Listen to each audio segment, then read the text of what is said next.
The desert of the real.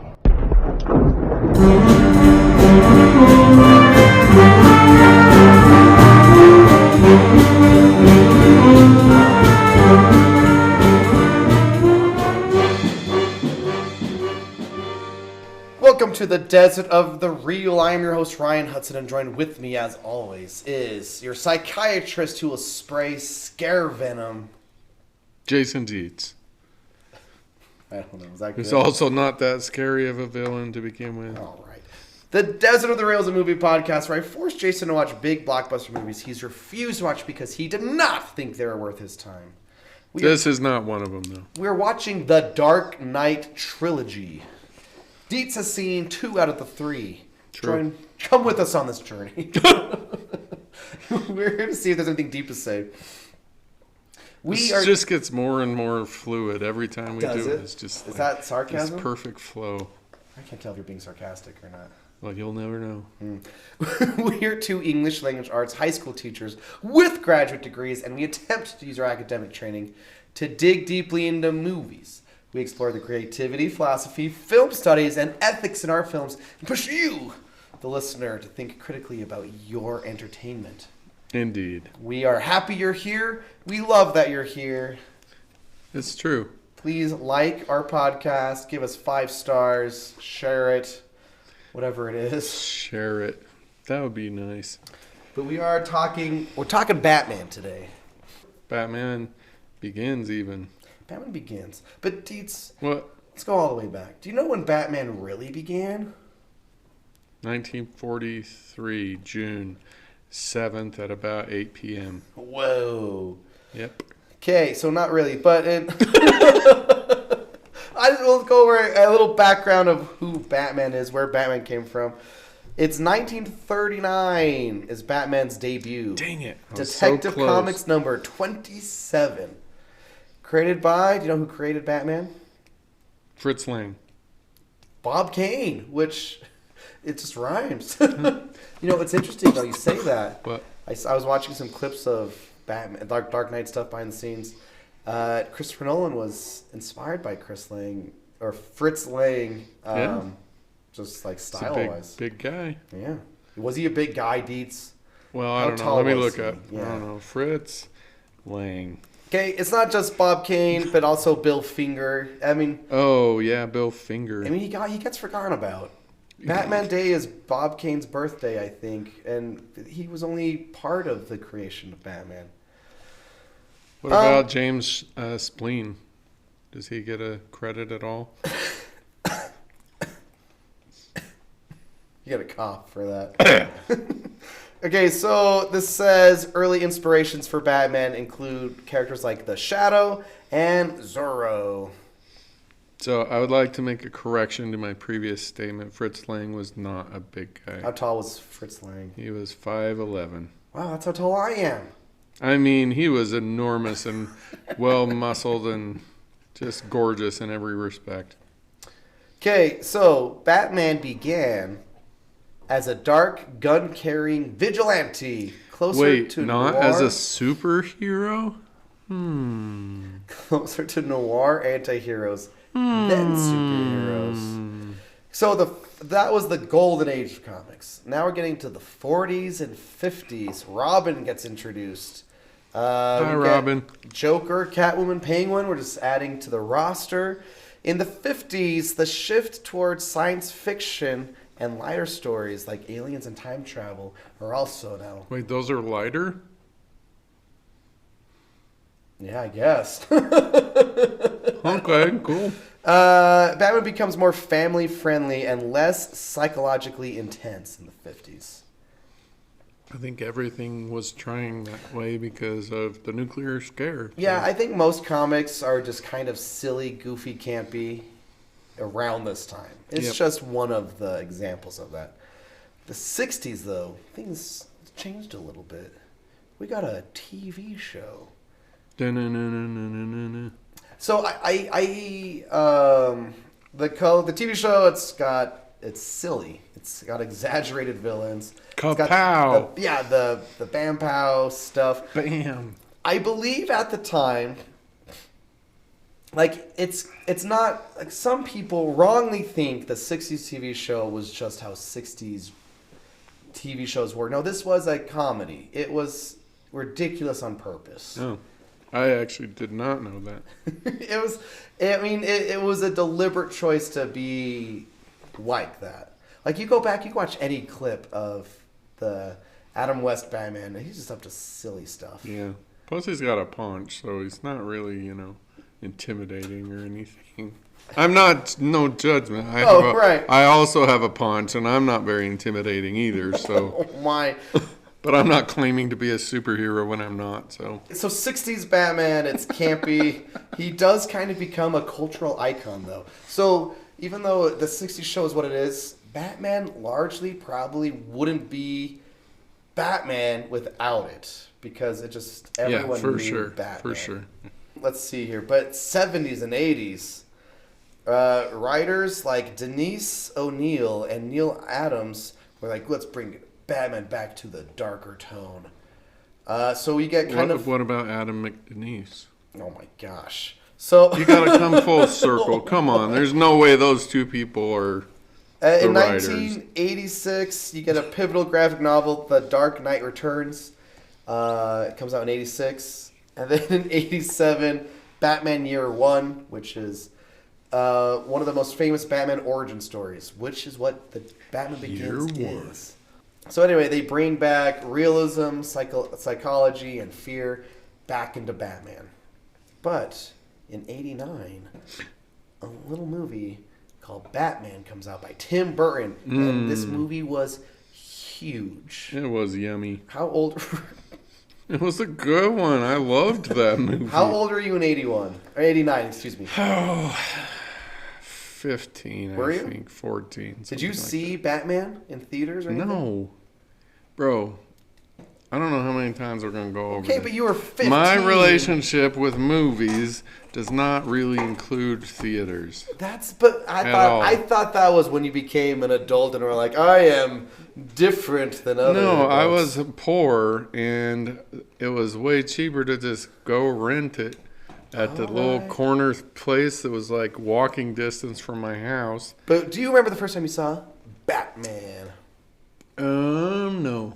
I remember that it was a, I don't want to say it was a revelation, but it was like unlike anything I'd seen before, because mostly my family watched the live action Disney stuff. Okay, yeah. And 14, 15, you're starting to push on the eggshell, breaking out a little bit. So I'm like, oh yeah, I'm gonna go watch it. And yeah, I'd never seen anything like it. I fell in love with Jack Nicholson, who I later found out isn't really that good of an actor. But in that moment, like, I had so many of his lines memorized, and I'd say them all the time. He's fantastic in this movie. Yeah, absolutely. So that movie was a pretty big deal for me. Yeah. In late teens, early 20s for me. Well, I think people forget because it's old by today's standards. But I make art until somebody dies. I haven't seen it in probably 15 years. I still remember lines. And where is the Batman? He's at home washing his tights. What did I say before we started recording? Ever dance with the devil in the pale moonlight? Think about the future. Oh, man. Yeah, I still love that movie. Okay, but I thought what I was going to say is... Before you were so rudely interrupted. No, I think not people like us, but like younger people, it's hard to express how huge that movie was. Yeah. Like, as a blockbuster, it was I think the biggest movie of the year. Yeah. And I believe the title is The Bomb Diggity. Like the 70s had the Superman movies, which are big, but it was like, this is a new era for superhero movies, which is interesting because in the 90s, it's not so much like that until the early 2000s is when the boom starts. I just had another revelation. What's your revelation? What is it, Dietz? I loved this movie so much that Batman and Robin, which I think is the next one, Not the next one, but What's the coming next up. one? It's on my list here. It's Batman Returns is the next one. And that's the one with the Penguin? Yeah, and Catwoman. Was so friggin' garbage that might even be the reason why I hate sequels. Whoa, this is huge news I for just Desperate the realized Real. Because I was like, yes, more Batman. And then it was just not good. And so... See, I always realized, because you're a horror fan, I always thought you got so many horror franchises in the 80s. It's like, that's got to be why he got burned out for franchises or sequels. I mean, that came later. Like, I wasn't in a horror movie until I was like 16. Okay. But you're probably right there, too. But this was a part of it. I didn't see Batman in 1988 first. Because you weren't even... I wasn't even born thought yet. of Not at yet. that point. And, okay, then, looks like 3 years later, Batman Returns, the sequel, comes out. Even darker and more stylized, which is true. And if you watch that movie, it's darker in a weird way, a specific Tim Burton way. Like Penguin biting a guy's nose and blood squirts, or like this black ooze coming out of Penguin's mouth and stuff. And it's when The Dark Knight came out, Tim Burton had this quote that said something like, "Why do people say my Batman movies are dark? These movies are way darker." And it's like, yeah, they are dark, but you had black ooze Penguin out of Penguin's mouth dark, which is just the weird things.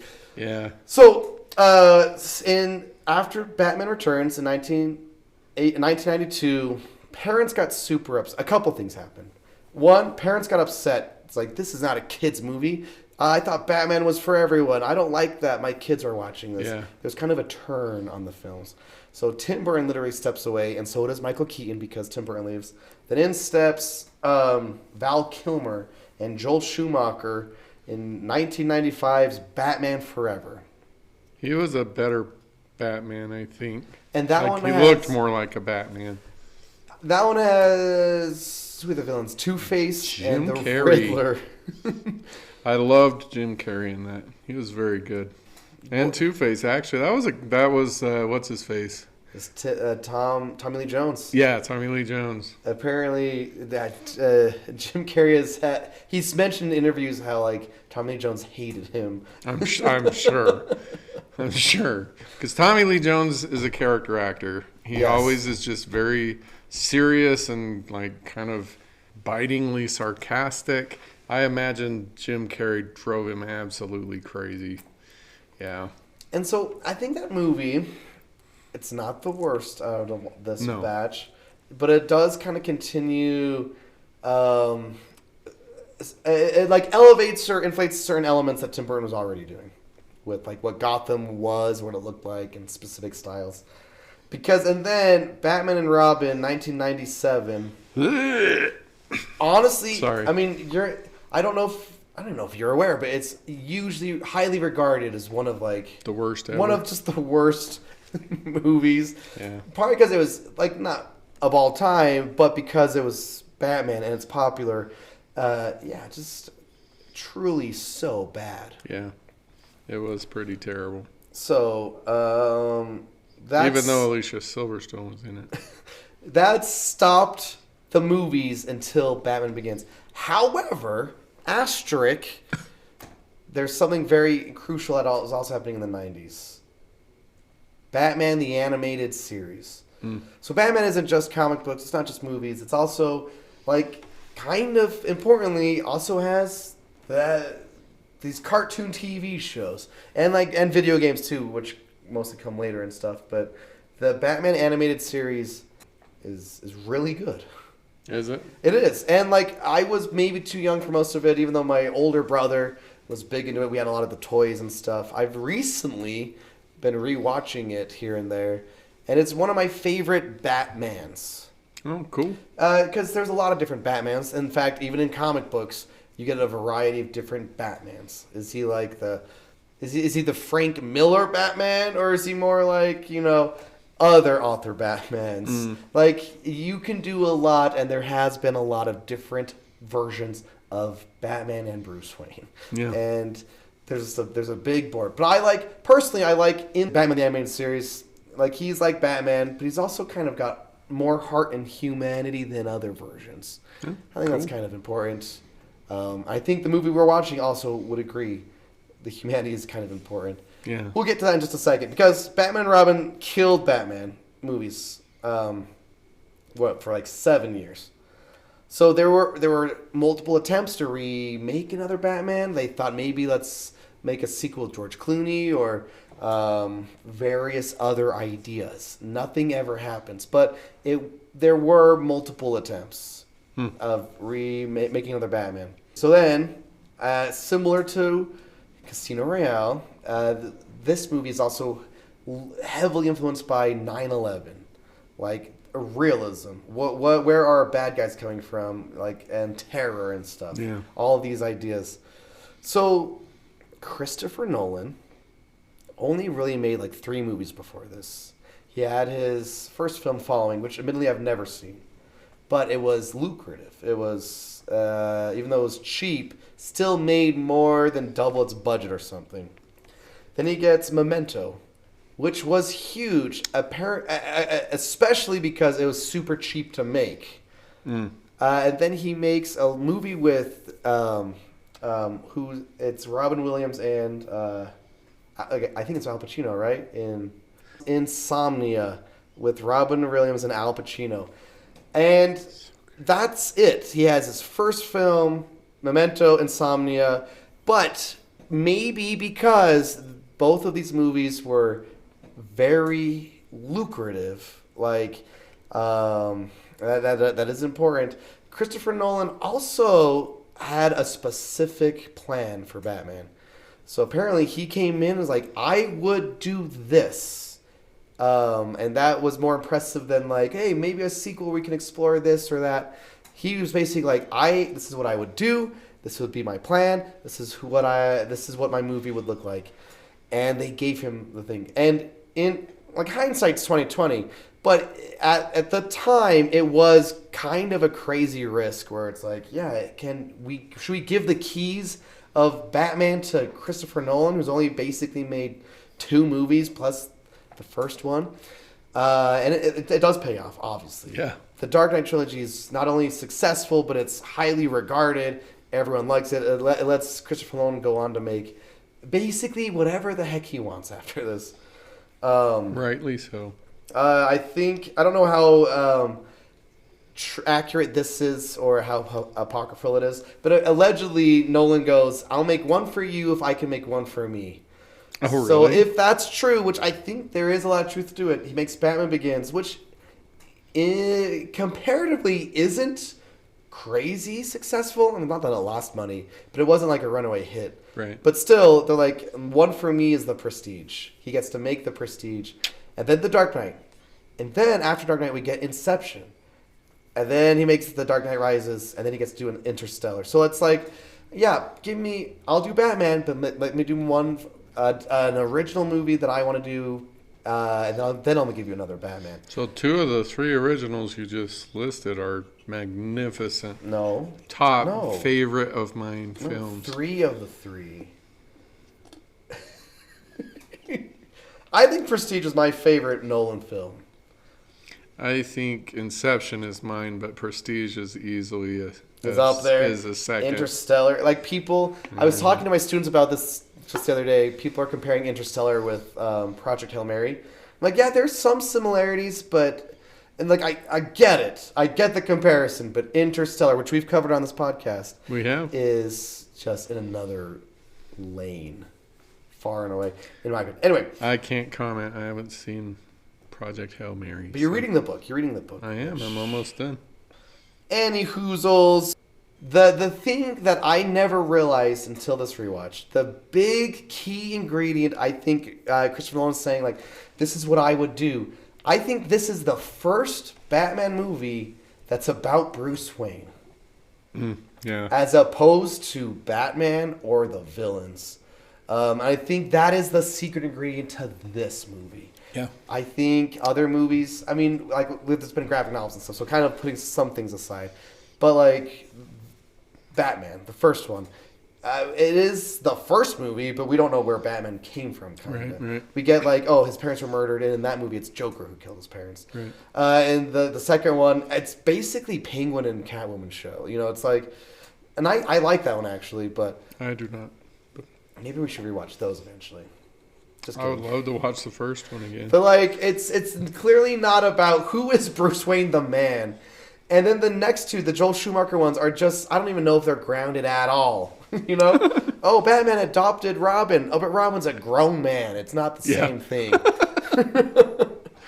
Don't remind me. So, like, literally, this movie, like, let's make it realistic, which I feel like movies to this day are trying to duplicate this movie's oeuvre. You know what I mean? Yeah. We might maybe watch it as part of this series. Maybe is like The Batman with Robert Pattinson and stuff.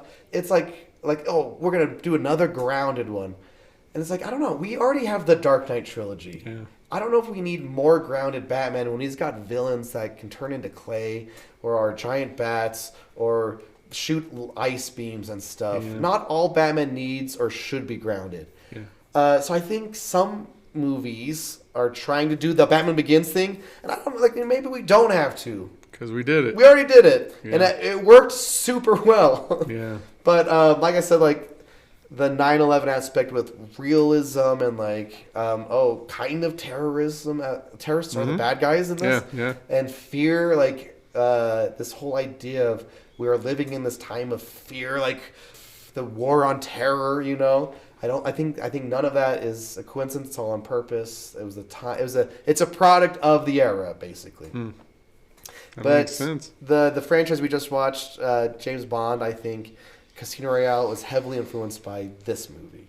And I bet if I Googled, I could probably find some more examples. But like, you know, let's ground a thing in the realistic world, even though it's kind of realistic adjacent or whatever. But like. But that was the key thing that clicked for me here is this is a Bruce Wayne movie.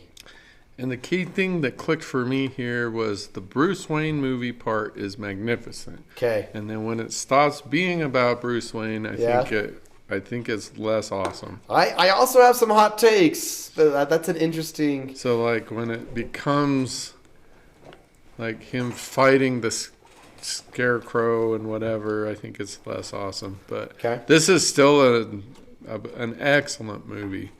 The first, it almost feels like two movies. It's like an hour before Batman appears as Batman. Right. Like it's like they got the Bruce Wayne story and then they're like, okay, now what? And then they kind of tack on Cillian Murphy and his mid-acting. You don't tack on Cillian Murphy. He's a feature. No. Anyhow, we can talk about that in a bit. You know what I remember about this movie? What? The first time I watched it? Growing up without like cable or whatever, I just had like local channels. So I caught the Batman movies when they would appear on like ABC or NBC or whatever. When I was a little kid, they were all like a jumble mesh of just movies. I was like, I don't know. I could not tell you. Like, I remember going to the rental store and being like, what? This one has this one? Like, there's one with Freeze. There's one with Poison Ivy. Like, I was like, oh, I didn't realize. They were separate movies. There could have been 10 of them. I would not have known. Yeah. But I didn't see the Joker one at first because I think my parents deemed that one not as kid-friendly, which is probably fair. Maybe, I guess. Not. I make art until somebody dies. But in 2005, or when this movie came out, we didn't see it in theaters. I was sick. I was home alone. My face on the $1 bill. Sorry, you were sick. I was sick. Oh, you know what's so dumb? Let me tangent for a second. You get this cool, iconic, out of all cinema shots of the bat wing against the moon. Sure. It rules. Then you get... I hate to tell you this, but I hate to be the bearer of bad news. But in the movie The Flash, they bring Michael Keaton back as Batman. Yeah. Mostly because, I don't know. He's got nothing The movie's else really going. bad. And there's a part where I'm like, that thing's going to go in front of the moon. Yep, there it is. You know what I mean? Yeah. Yeah. I loved that movie so much. But I was homesick, and my mom asked me what movie I wanted to rent, says I was going to be alone. I said Batman Begins. And I actually wonder, and not that I was like 10 or maybe 11, I guess, at this time. But I was like, I got to watch this movie by myself, and it was kind of cool to watch. And then I think when my siblings came home after school and stuff, I was like, we got to watch this again type of thing. But yeah, I remember being blown away as a 11-year-old when I saw this. It is pretty awesome. It is. However, not perfect. No. And it's one of those movies where, like, yeah, of course, the Dark Knight trilogy, all of them are pretty good or really good. And this movie is good. I watch it and, like, yeah, remember how good this is?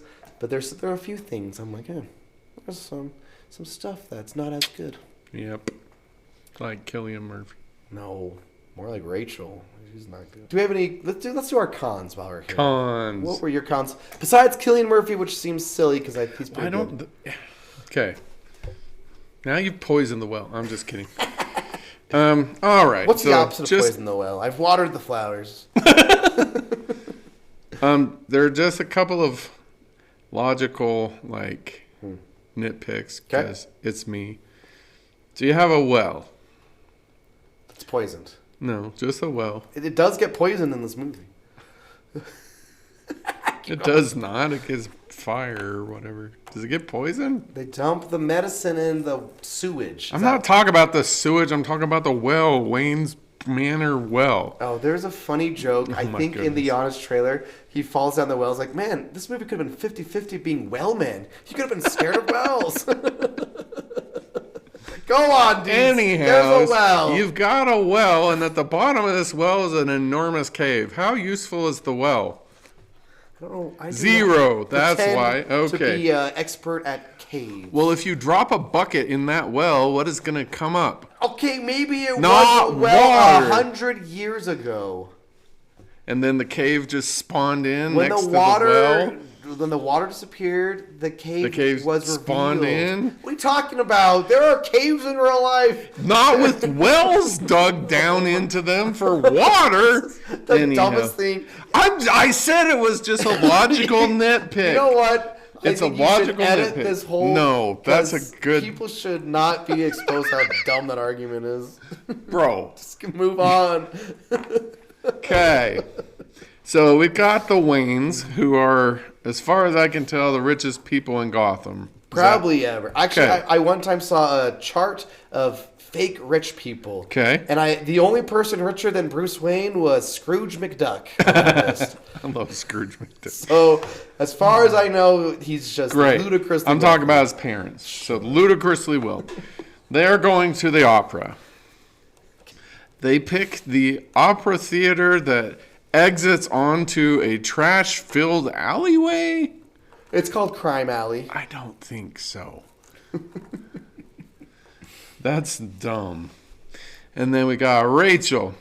And the dude says, she's fading fast. We got to get her. And then literally the whole ride back to Batcave, if she was fading fast, she was dang well dead by the time she got back because that was a crazy, scary ride if she's already tripping on fear. Anyhow, also, I thought it was weird that it showed what she was seeing through the fear potion outside of the car, but when she looks at Batman, she doesn't freak out. He should have been a giant bat. You would have thought of all the things she's seeing, Batman. Anyhow, there's a villain called Man-Bat.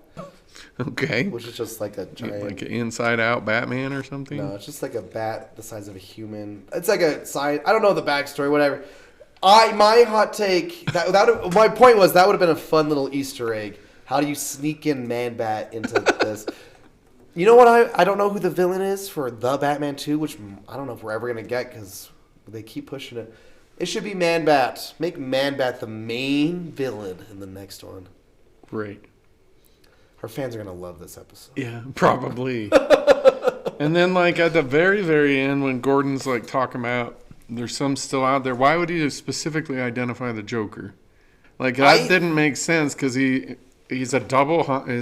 all he'd done was a double homicide.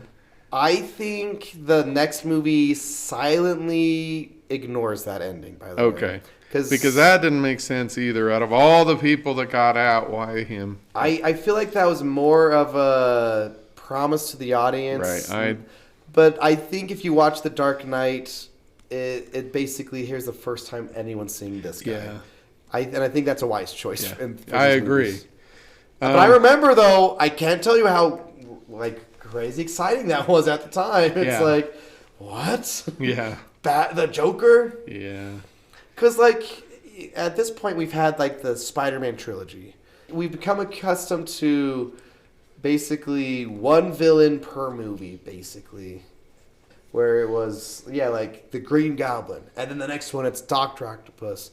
We get one villain in these movies. And the next one's the Joker. Heck yeah. Yeah. But I think my biggest con, like I've already alluded to, is Cillian Murphy as an actor in this, but also the Scarecrow as a villain is very flat. I mean, I don't even know why you think that. What is it he has nothing. He's got this spray, but he put all the spray into the water and it's going to be vaporized. So when it gets vaporized, who is he? He's nobody. He's just this. He's teamed up with the League of Shadows. So right, but I'm just saying, as a villain, he can spray one person. The League of Shadows sprayed the entirety of Gotham. Who is he going to be? He's going to go and do other things somewhere else, probably. Yeah, I don't think so. The thing about Scarecrow I'm pretty sure they kicked him to the curb and thanks, bye. Batman, you suck, bye. Can't defeat all villains the same way. He has strong villains. He's got villains with superpowers, and there are villains with Scarecrow. He didn't even defeat Scarecrow.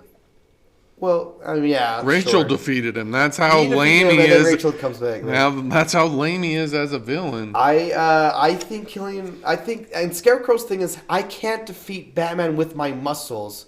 I will use my fear toxin. For example, in the worked real well. No, Batman defeats all villains eventually. Spoilers. Oh my! There's in the Arkham games. Which I've only played the first one. I'm super late getting to those games, but they're really cool. It makes you feel like Batman. That's a niche reference for probably no one. Okay. But the Scarecrow levels are they're the are they the training levels? They're the levels where you have to jump on. The Scarecrow levels are the platform levels where you can't be seen. There's a giant Scarecrow in the middle because it's all in his mind. And if he sees you, he squishes you and stuff. But Scarecrow fights Batman in a specific way as opposed to by not really fighting. Exactly. He cannot fight Batman because he will lose. So he affects his mind. So you're making my point. Batman has to find different ways to defeat him. And in this case, he has his best buddies build a serum that makes him immune to it. Anyhow, I don't see anything wrong with Scarecrow in this movie. Okay. There's a fantastic episode. Bro, if a little kid can beat the Scarecrow, that's not a good villain. Not just any little kid, am I right?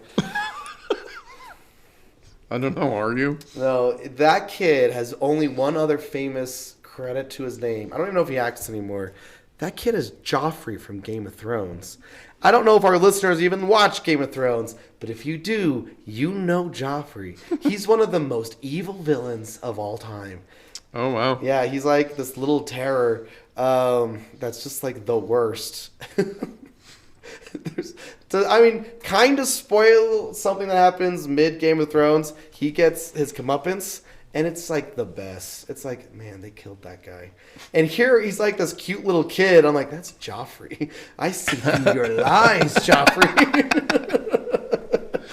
There is a fantastic episode in not the 90s animated Batman, but I think it's called The Batman. It's the 2000s Batman. There's a lot of Batman's animated series, but there's one where Batman doesn't even know he's been poisoned, and he thinks there's a zombie apocalypse, and it's fantastic because there's like zombie Robin, zombie Batgirl and stuff, and they're trying to communicate, but he doesn't hear things correctly. But Batman has to put it together. Wait, this is not zombie apocalypse. I have been poisoned by Scarecrow. Anyway, the point is, Scarecrow's cool, and there's nothing wrong with him in this movie. Agree to disagree.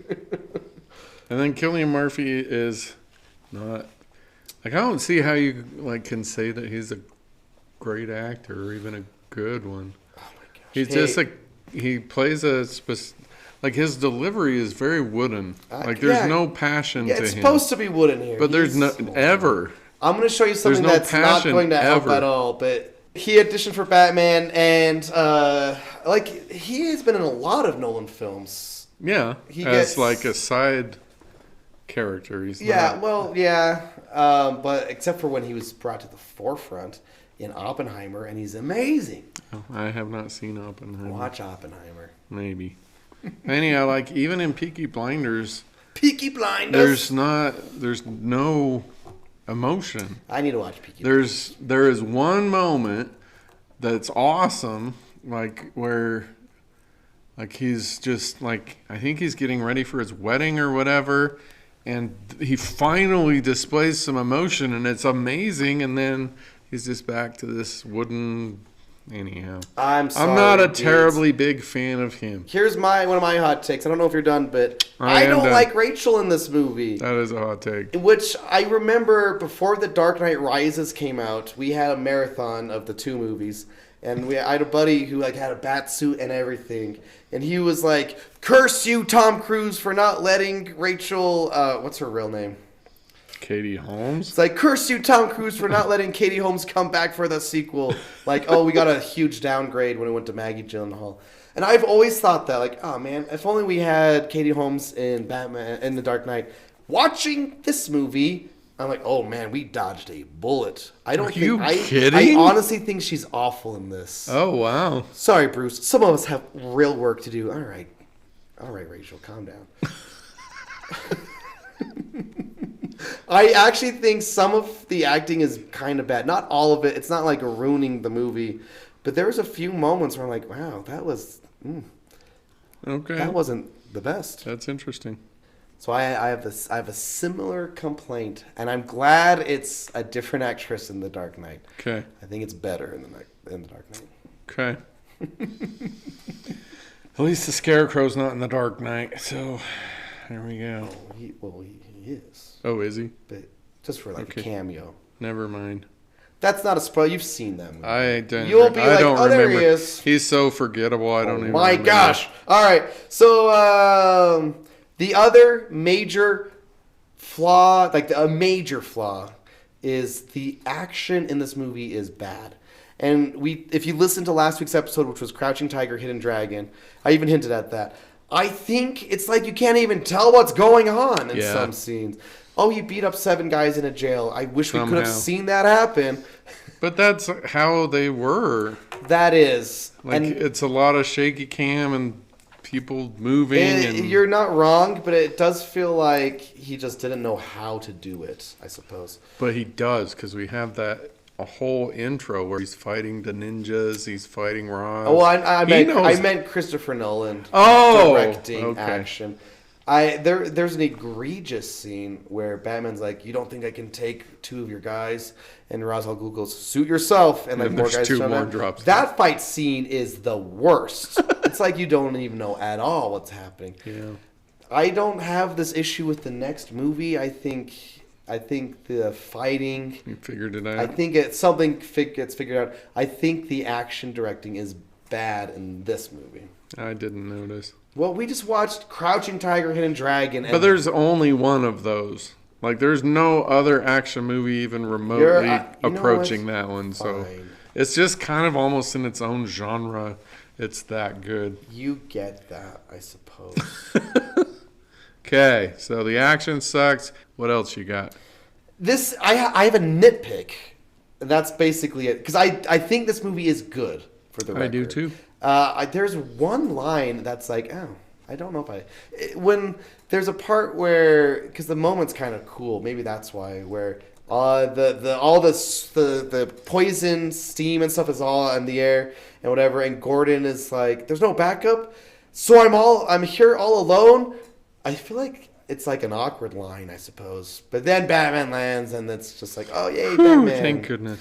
But I was like, so I'm here all by myself. I'm like, yeah, we know. I don't know. It's a nitpick. I shouldn't have brought it up, but it's kind of nitpicky even for me. I do like this movie. Oh, here's something that's not a con. It's just wrong. In the movie, he falls through the ice. Sure. Ra's al Ghul says, "Rub your chest, and the rest of your body will warm itself." That is technically not accurate. What are you supposed to do? You're supposed to warm up your arms, and your body will steal the warmth from your arms. Basically, it's like the exact opposite. That's good to know. And Nolan has come out. Maybe it was the commentary or something. He's like, "I'm worried about Boy Scouts of America doing the wrong thing," but it's technically not accurate advice. Wow. It sounds right, and that's why they added it or put it it sounds like. I think you're channeling me at this point. No, I'm serious. It's one of those things where it's like, did you know that? It's like when Aragorn kicks the helmet and he breaks his toe. From Lord of the Rings! Okay. It's one of those things you point up where it's like, did you know that technically that's not what you're supposed to do? You can't break your toe kicking a helmet? Did we talk about this already? No, it's just it's just a meme at this point. When you see it on screen, you just got to bring it up.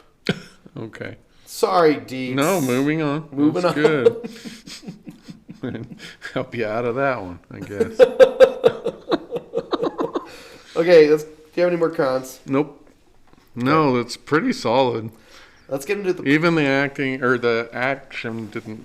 I didn't even notice that it was terrible. I don't watch many action movies, which is probably why. Not every movie can be like John Wick, you know what I mean? So yeah. Most are better. That's true. That's a good point. Here's some of my pros back to back. I just have to shout out, this movie has color. It is shot on film, which does make a difference. And film is better at capturing color. I'm like, wow, look, movies were colorful. Oh. Cool. Also, the movie it feels like a real city. Gotham is, for the first time ever, real life city. And, there's something to be said about the Tim Burton movies. It's not like I want only realistic cities. Yeah. Because it's kind of cool to get this, Art Deco... Comic booky thing. Even the Joel Schumacher one with Mr. Freeze... You have, giant statues the size of buildings holding up, streets and stuff. The movie's not good, but some of that is kind of cool aesthetically. However, it's cool that this movie is, basically supposed to be New York, but it looks like Chicago. It's like... How do you know that? Well, Gotham City is essentially Manhattan, just in general. Oh, I didn't know how that. It uses docks for, Huh? it's essentially an island, Okay. like Manhattan. But it's filmed... I don't know all the cities, but a lot of these movies are filmed in Chicago. Cool. So it's just it feels real, which is kind of cool. That is kind of cool. Yeah. It's grounded. It's grounded. You know what we never need to see again? We never need to Cillian see... Murphy. Just kidding, I'm kidding. We never need to see Batman's parents getting murdered again. I think you see it in the first Batman movie. You see it in this movie. You see it in Batman versus Superman. And even in the Joker, where it's not even about Batman, it's about Joker. We see it in that movie. We get it. We know what happens.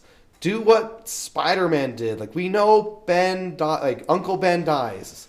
We've already seen it in 2 other movies. Same with this. We know Batman's parents get gunned down. The pearls all scatter. Sure.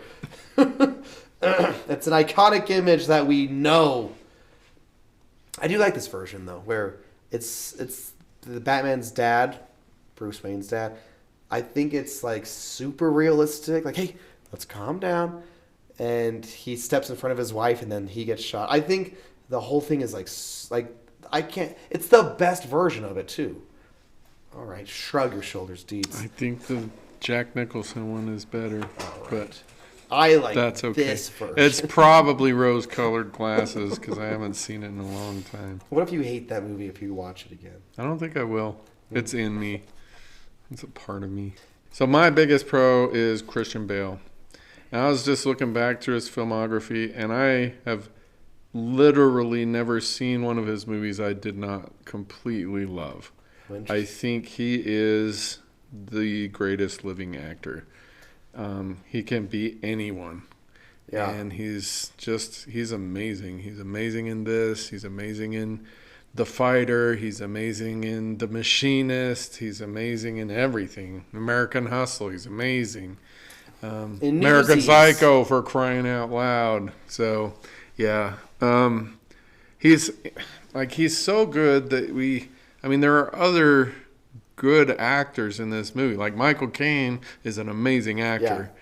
And he does great in this movie, but it's just like Christian Bale shines so brightly that everyone else, like Gary Oldman. I mean, Gary Oldman's pretty flat in this. It's not Gary. What are you talking about? He's not very Gary Oldman-y. What does that mean?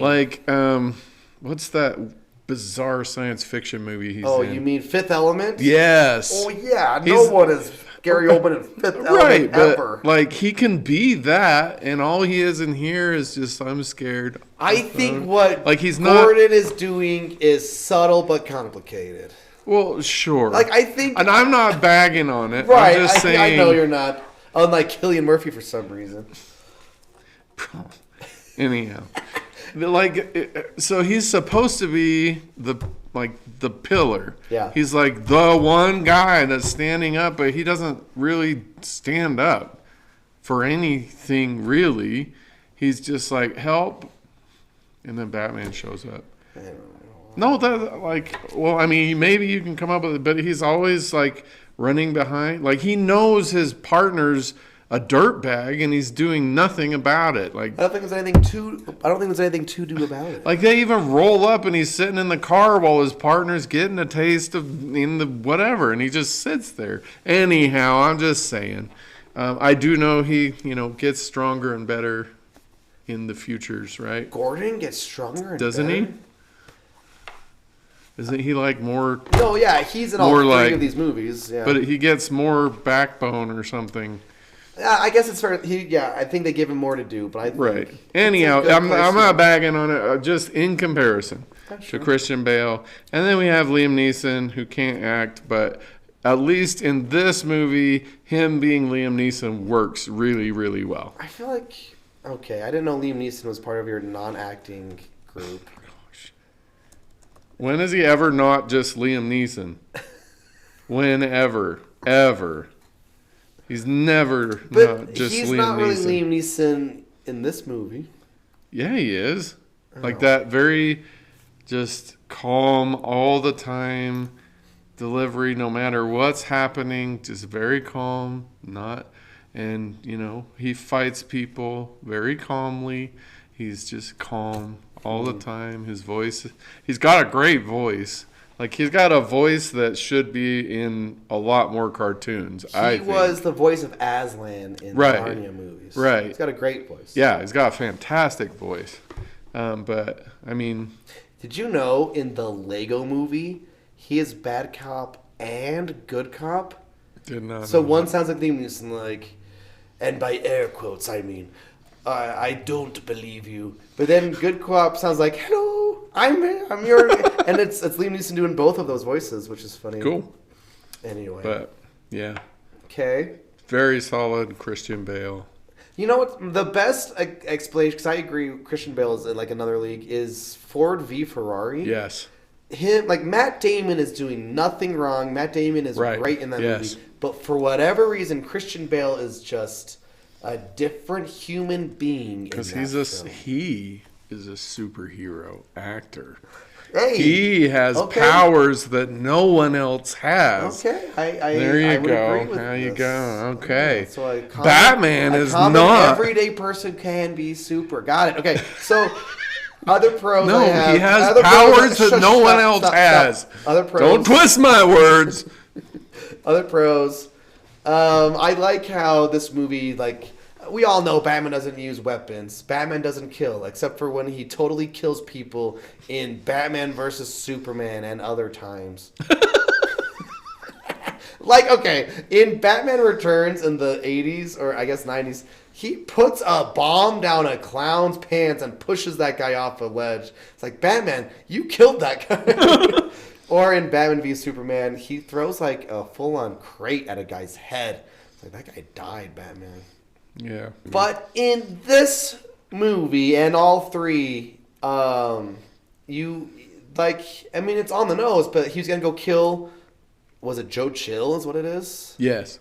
And then he throws the gun in. Batman will not use a gun ever again. Like that, we understand why he doesn't use guns. And the killing thing, I think it's the same thing with like the League of Shadows and the ninjas and what he went through when he came back to Gotham. But like we understand, like he's not going to kill. Yeah. Except for he does. I mean, when he says, "I'm not gonna kill you, but I don't have to save you." Then that's coming up in the philosophy. That's kind of he's still gonna die. Right. That's kind of murder though. Yeah. Even though he was gonna murder the whole city, so we don't like fault him for that. But anyway, I appreciate that. It's like an origin story done well, basically. Yeah. I think this may be one of the best, if not the best. Yeah. As opposed to Solo. Man, why does Han Solo call Chewbacca Chewie? Oh, now I know why. Gosh dang it, Solo.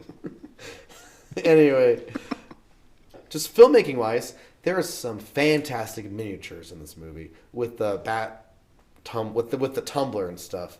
Like when it's going on that one the roofs, or when there's multiple shots that the tumbler is a miniature and everything's a miniature set, and it's mixed in with the actors or like the full size stuff that it just blends so well you probably don't even notice it. I didn't know. There's some great miniature work here. Nice. And so if you're watching along with us, the next movie, The Dark Knight, there's still miniature stuff happening that you maybe didn't know, like when in The Dark Knight when the tumbler hits like the garbage truck and smashes it against like the roof of like that thing. That's a miniature. There's multiple examples of that, and same thing here, because Nolan likes practical as much as he can. There are some special effects. It's not like he doesn't use special effects, but he does try to use practical when he can. And you might not have noticed, but some of that was a small version of the stuff. I didn't at all notice. Which is just kind of cool filmmaking. That is really cool. Another example of practical, now that we're here, when Scarecrow gets sprayed in the face himself and the Batman, he's all black with black ooze. Like the ooze is like an effect happening, but the mask of Batman, full face, black mutated face, that's a real life mask on set. Oh, wow. Which is kind of cool. Yeah. I mean, there's a good chance they maybe replaced the entire thing digitally, but they had a perfect usage of like how to get exact lighting and reflecting and stuff for a digital version. But there are behind the scenes pictures of maybe not Bruce, maybe it is Bruce, of someone wearing that mask, all black demon Batman. Wow. Man, you never would have known that was a real thing at some point in the process. It's cool stuff. It is cool. Have you ever had falafel? Yes. Is it good? I don't really care for it. I don't even know what it is, if I'm being honest. Cool. This applies in the movie. I got kids to feed, and he goes, "What? They don't like falafel?" Yeah. It's like, I just never had falafel. Okay, this is just like this little chickpea ball that's seasoned, and I mean that's okay. I love that scene though. If I were to shout out, there's a lot of scenes that are great, but that scene, he pulls up the crooked cop. Where are the other drugs going? Yeah. I don't know. He drops them down, brings them back up. It's like, what does he say? Something like, the cops don't go there. Do I look like a cop? It's so good. Yeah.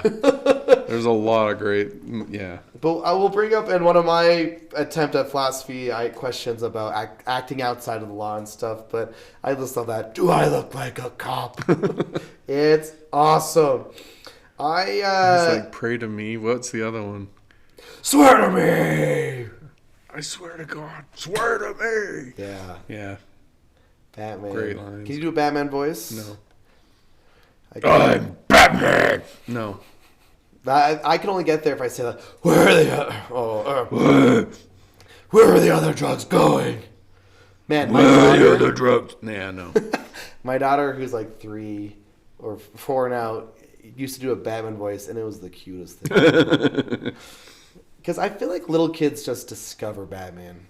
Like, Sure. Even if you don't show them Batman, they will discover Batman themselves.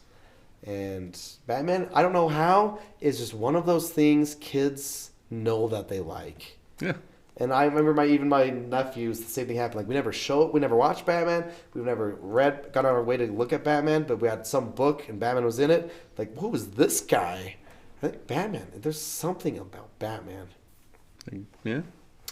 Speaking of which, there was, when I used to work on college campus, and in the booth, we were in these booths because we were in the curriculum department.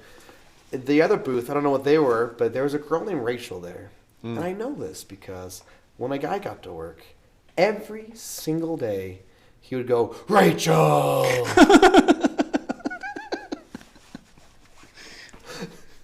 So when Batman is driving toward the Batcave as fast as possible, he goes, Rachel! Stay with me, Rachel! I'm like, that's like the guy. Every day he did this. I never talked to Rachel, but I don't. There's no way she didn't have a heart attack on that ride. I'm just saying. There's some great lines there. Here's a couple fun ones. Okay. I like it when I forget what Gordon says, but Batman goes, "Can you drive stick?" That's fun. This movie, I think part of the reason, on top of Batman being cool and a lot of cool Batman things, there's some funny jokes in this movie. Okay. Can you drive stick is good. Gordon saying, I gotta get me one of these. That's fun. He rolled his eyes. See, you have a different sense of humor than I do. Michael Caine, putting Rachel in the car, like... That one was good. I don't know. Oh, she's a bit worse for wears. You know, there's some funny jokes here and there. Where are you taking me? Solitary. Why? I don't need protection. Protection for them. That's the only one I thought was funny. Yeah, see, that's pretty good too. Right at the start. I got some lines. Some deep lines? I got some. Okay, go for it. No, I picked the best line from each of the characters. Okay. This will help illustrate why Scarecrow is lamer than everyone else in the movie. So, Falcone, his best line is, don't burden yourself with the secrets of scary people. That's a great line. Oh, that's nice. Rachel's got her Uncle Ben line kind of thing. It's not who you are underneath. It's what you do that defines you. That's a good line. Defines you. That's a good line. That's good. Batman, I think his best line is, people need dramatic examples to shake them out of apathy. Yeah, I wrote that down. That's a great line. I wrote that down because I wanted to talk about that. Roz's best line, in my opinion, is, only a cynical person would call what these people have lives. That's a fantastic line. Yeah. And then Scarecrow's line, I respect the mind's power over the body. That's a pretty good line. Compared to all the other lines, that's a pretty let's lame dedicate line, but that's the best line he's got. So there you go. I like it when or Scarecrow goes, it's the Batman. I like the Tumbler. Sure. I think it's probably the worst designed Batmobile, though. I agree. The best one is the one with the Jack Nicholson joke. That's a good one. It's the best I also like the 60s silly version. yeah, I mean, it's the original, so yeah. I like the Batman's Batmobile a lot. I think the that. Tumbler is got to be I mean, in the last two 90s ones, they're just making toys. Like, they were going out of their way to make toys, which is awful. But those ones at least are Batman. Mobile-y. Comic book-y. Yeah. So, there's my hot take. I think the Tumbler, even though it's cool, it's got to be the worst designed. Sure. Okay, Deets, I got some lines for you. Okay. Actually, I got one more fun fact. Okay. There is a small villain called Zaz who makes a scar every time he murders someone. He's one of the inmates that escapes. You see a guy with some scars on his neck, as opposed to like comics or the video game. He's got scars a lot, covered everywhere. But that's Zaz. Cool. You're welcome. All right. I've never heard that name in my life. I don't. Yeah, he's a small time villain.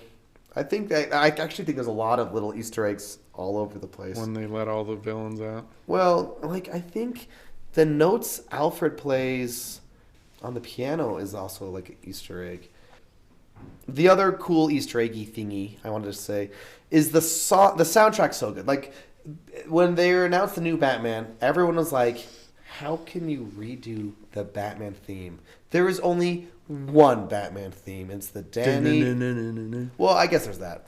But what? That is the Batman theme. That's, I mean, people were more latched on to, probably because it's also in like the animated TV show, like the animated theme from the Batman, or from Batman, from Tim Burton. You know what I mean? Mm-hmm. People were like, "There's no way you can redo it," but then this movie has the galls to have one of the coolest songs ever.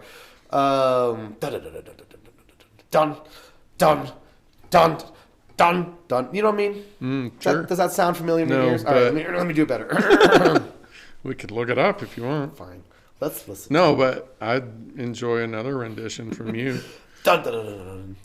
Okay, I can't do it now.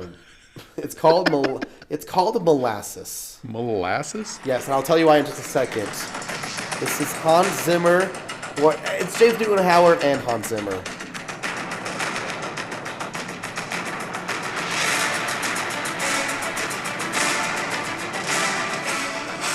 That is pretty great. So good. Hans Zimmer is amazing. And like when Batman goes in and all the cops have him surrounded, Molasses is playing. That's the song it's called. It's so cool. And later on in the movie, the theme comes back and stuff. Here's why it's called that. This is just, I didn't know this until I looked it up. It's like, why is this called Molasses? The Batman Begins soundtrack isn't called Molasses, but rather the track titles are named after species of bats, specifically the genus Molassus. Composer, so it's not molasses, it's molassus, the genus of bat. Composer Hans Zimmer and James Newton Howard used scientific bat names for the entire score, with tracks 4 through 9 spelling out Batman. Barbacella, Artabellus, Tadarius, Marcotus, Antoses, and Nitrius. Scientific names for bats, spelling out Batman. Anyway. That's amazing. Okay. I got some quotes too. I mean, why do we fall so we learn to pick ourselves back up? That's just nice in general. It is almost nice. Nothing more to say because it's like perfect. Plus they say it like 3 times in the movie. Yes. He falls a lot. He's got to pick himself back up, learn something new. My anger outweighs my guilt. Yep. I wanted to bring this up to you because philosophically, which one is worse? Anger or guilt? Like, do you feel guilty for your parents' death? My anger outweighs my guilt. I feel like both of these things, they have bad connotations. Yeah. And I was wondering, as our household philosopher, our in-house professional, which one's worse? Can you guess the first word I'm going to say? First 2 Do words. not say depends. It depends. Oh, man. You guessed it. And there's no other, you can't answer that question without it depends. All right. So, what are you angry about? Is it an injustice? If it's an injustice, then anger's a good thing. Okay. Well, so he was angry for an injustice. Okay. Murder. If it's you got slighted by somebody and you're angry, that's not that great. That's kind of a dumb reason to be angry. So it also depends on what you're going to use your anger for. If you're just going to let it boil and stew in you and become a superhero. Ruin. You didn't put the air quotes around super. I don't need air quotes for that. If you're just going to let it boil and stew in you and you're not going to do anything about it, it's just going to ruin you, yeah, that's a bad thing. If you're going to use it as a motivation to change things and make things better, it's a good thing. Same thing with guilt. If like in this case, guilt is a bad thing. Like he should not feel any guilt for what happened. He had nothing to do with it, really. But like if on the other hand he had been like, hey, there's this guy out there that's gonna kill my parents so I can get rich. Let's run out there and let him shoot him. Yeah, of course. Okay. So I would say if the guilt is like going to motivate you to become better, like you feel guilty because you did something like in my case, I was a really crappy teenager. Yeah, you didn't go see movies in theaters. Sure. If that was the worst thing I did, I would have been a great teenager. But so I carried guilt for a long time about the people I hurt as a teenager. And it motivated me to become a much, much better person. That's good. Mm-hmm. So in that case, the guilt is good. In this case, I don't know. Like he became Batman and he's doing Batman-y things. So is that good? I don't know. But he does, beat people up and say cool lines and stuff. So, plus it gave us another Christian Bale movie, so it can't be all that bad. So I would say for the most part of the two, let's see, if I had to say, I would imagine that anger leads to more destruction than guilt does. Okay. But on the other hand, if we're looking internal versus external destruction, I think guilt leads to more internal destruction. So there you go. That's as philosophically wishy-washy an answer as I can possibly give. I think our listeners would expect nothing less. Well, they want it. They demand it. They want me to never answer any question directly ever. I got a question for you. Okay. Do you think justice is about harmony or balance? Because Rachel says justice is about harmony, and Ra's al Ghul said justice is about balance. Well, it's usually balance. It's like the scales of justice. Sure. That's almost how it's always depicted. You burn my house down, I burn yours down. That's justice. I don't know. I just thought it was interesting that they both had kind of opposing views on justice. I would actually wager most people would disagree with Rachel, I think. That's interesting. I feel like justice, it feels like there's so much injustice in the world, but like, I feel like people don't want harmony. I think people want balance. They want other people to suffer for their crimes. Not suffer, but pay for their crimes. Pay for their crimes. Yeah. Interesting. What do you think? I would rather have harmony, but not at the expense of other people's pain. But see, I'm thinking about like, what about people who protest things or like movements? It's like they want something changed. They don't want things harmonized, I suppose. Well, they want it changed so that we can move towards harmony. All right. Okay, here, I'll give you a quote. It. Here's a quote. Mm-hmm. An eye for an eye makes the whole world blind. Okay, there is I just came up with that. Wow. It just occurred to me. Wow. So if we pursue justice as balancing the scales, where does it end? Like I don't know if you know the Hatfields and the McCoys, like this famous rivalry in, I think it's in backwoods Kentucky or something, where like no one even actually remembers why these two families are fighting. It was so many generations back. I don't know why we hate those people, but they did this thing to me. Yeah. I don't remember where it started, but we're going to keep it going until justice is served. So, well, the way you say it, it doesn't sound as good as my answer. But like in a perfect society, we don't need justice. Let's say an almost perfect society where people still do crimes sometimes. Wouldn't it be best if like the punishments fit the crime? I think so, yeah. So scales would be balanced? Yeah. Yes, I'm not either answer I think is a good one, but yeah, that's a problem. in like yeah, that's philosophy.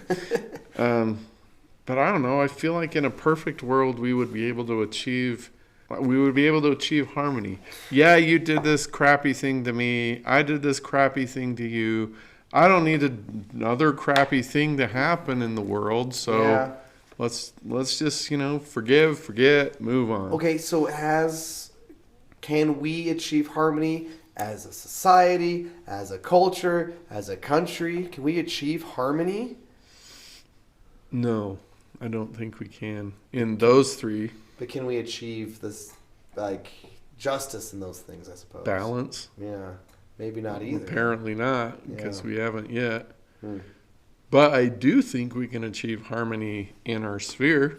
There it is, There folks. it is. Your sphere. Cross off your bingo. Yeah, I agree. That is so true. I Like, agree, if you Beats. get harmony in your sphere with the people that you interact with, and they do it, and they do it, and they do it. We've done that a lot. It's a lot easier to let something go in your sphere as opposed to some random stranger that did a horrible thing or something.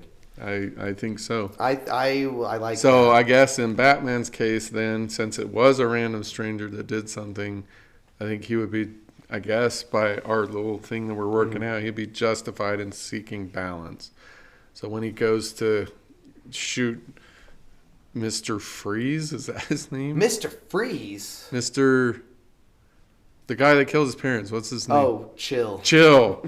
When he goes to shoot Mr. Chill, I guess he would be justified in that. That would create balance. Right? Okay, let's talk about that because what's kind of interesting in this movie is Batman / Bruce Wayne has multiple villains, quote unquote, and there are different levels of either connecting him personally versus affecting others. Right. Like, for example, Joe Chill murdered his parents, but's been in jail for 10 years. Right. He's not He's really not a villain. anyone else's villain. Right. Basically, but he's deeply personal to Bruce. Right. Right. But then you have like Falcone, who's like in charge of all crime or a lot of crime because there's also other crime leaders and stuff. And Bruce goes to confront him, type of thing. Yeah. And then there's Scarecrow, which is small potatoes for Batman because he doesn't even really know who's this guy. He sprayed me with something. Yes. Versus Ra's al Ghul, who is like big potatoes. Thank you. Made my point. Thank you. I've already said Batman needs all kinds of villains to make the world go round. Yeah, you're right. Yeah, you are. But I think that's kind of what makes this movie work so well. Like, it's... Even though I already said this, but I think we're used to superhero movies being like superhero versus one bad guy. Right. This movie, and maybe it makes it more realistic that there's a lot of different types of bad guys. Yeah, there's striation of... Right. Yeah.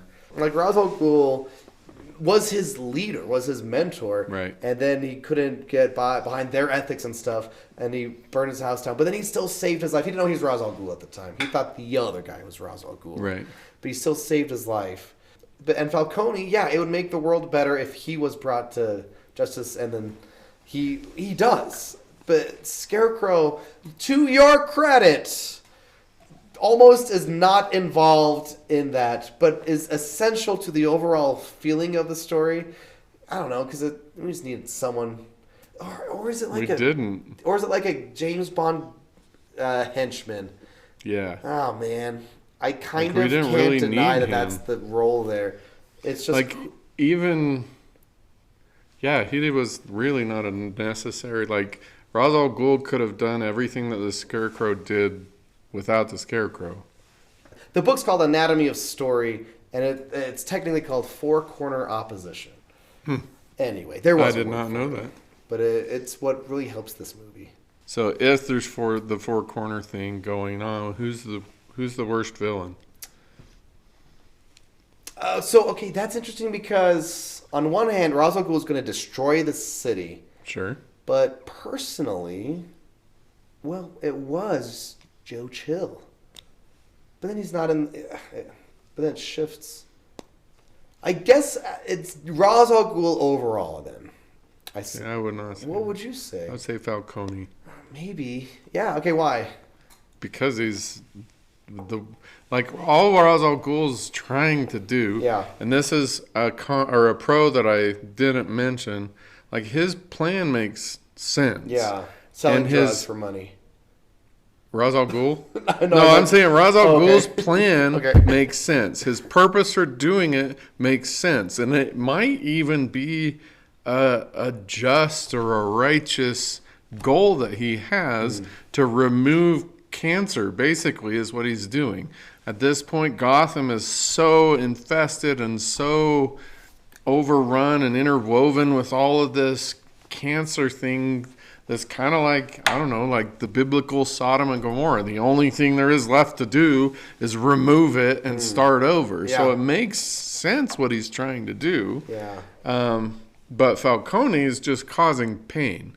Like, that's all he's doing is he wants money, and the cost of him getting the money and the power is other people's pain. Yeah. So I don't know. I would pick Falcone over Ra's, but I guess, and Falcone's also more realistic than a Ra's al Ghul. Yeah.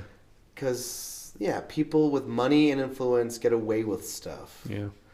That one scene, it's like, there's a judge. There's a police officer, and I would blow you. Or, that's crazy. Yeah, and that's power money can't buy. Yeah. Or whatever he says. That's a crazy scene because it's so... We don't know for sure if that's true or not, but I think at this point we suspect that that's really kind of how politics and power work in the real world. Anyway, I just thought that was interesting. It's more than interesting, Deeds. Is it? I like... Okay, speaking of other things... That was a great segue. That was beautiful. Got a couple other ethical type questions. I wanted to circle around back to... The quote is, people need dramatic examples to shake them out of their apathy. Yeah. And I think that that's true. Two things. Like, if you have a good life... That's good, right? Sure. And then something need to happen to make you... But that's not apathetic, though.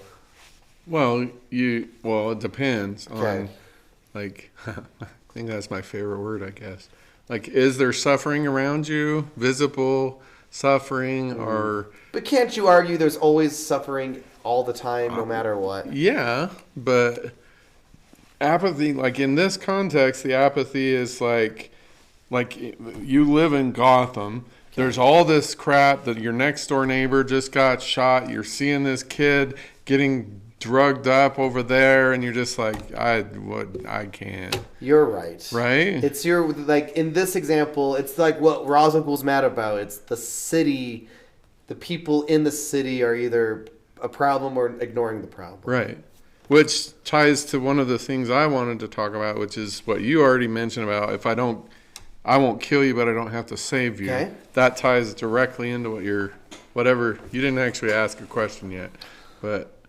Do we need dramatic examples to shake us out of our apathy? Yeah, yes, I agree with that. I mean, like as a society, and I guess what I might be thinking about, or are we just bombarded with everything all of the time that it's impossible to care about anything? Yes. Which means we no longer have dramatic examples. That's what I mean. Like, have we numbed our brains? Not you, but like people on social media, like society at large. But like, has society at large numbed our brains so much that it's hard to care about things? Yes. It feels that way. I 100% think that. Like, here's the tragedy of the moment, and everyone's like, "Oh my gosh, I can't believe!" And then, a day later, here's the new one, and then we don't even care about the one from yesterday anymore. Right. But that's crazy. But there are people and this gets political, but there are people who care immensely about things like that. I care a lot. And it's like, But there are other people like, yeah, but there are other things happening either in my life or like other things happening that weren't happening. It's like, how do we care? Well, I think at least in part it's like the oxygen mask thing, right? Like if you've got stuff going on terrible in your own life, like, I mean, you have to fix that first before you can help other people. Yeah. But at the same time, yeah, I think Batman's right. If your life is good, like there's something for you to do to make other people's lives better.